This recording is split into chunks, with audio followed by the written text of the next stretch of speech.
Last night, I gave a virtual commencement address for Students for Life, for all the wonderful pro-life students who were unable to have a graduation or a commencement ceremony this year thanks to the COVID-19 lockdowns.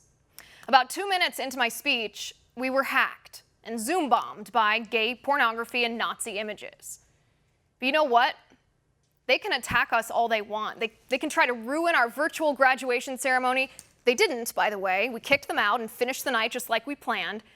They can broadcast explicit, graphic images degrading human life to try to frighten us into shutting up, but we will never stop fighting for life. This is what pro-abortion advocates do. They refuse to debate. They refuse to talk science. They refuse to recognize the dignity of life.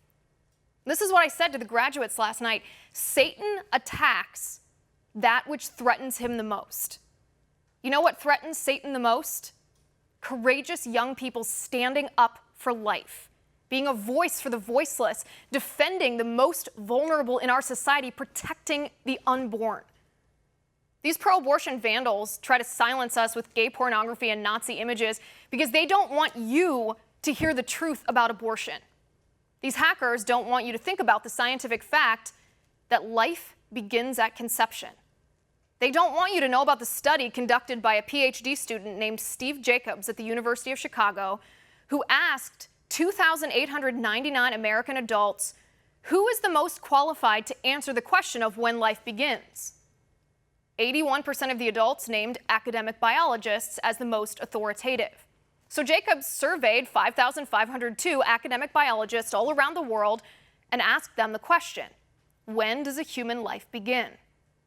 95% of biologists answered, life begins at conception. 5,212 out of 5,502. The Zoom bombers don't want you to answer the question, if life begins at conception, and science says it does, what right do we have to end that life with abortion? The pro-abortion lobby doesn't want you to know that 81% of Americans, pro-life and pro-choice, Republican and Democrat, want late-term abortion illegal. And 60% of Americans want second trimester abortion illegal too. The Zoom bombers don't want you to think about the 862,000 abortions that happened in the U.S. in 2017. That's 34,480 kindergarten classes full of kids, 78,363 soccer teams, 12 NFL stadiums at full capacity, twice the number of Americans killed in World War II. The entire population of Iceland, the Bahamas, and Grenada combined aborted. I told the graduates last night, this kind of attack is a reminder of how powerful the pro-life work you are doing is. Pro-abortion advocates are threatened by it, and they should be. We will be the generation that overturns Roe v. Wade and makes abortion not only illegal but unthinkable. And we will never be quiet.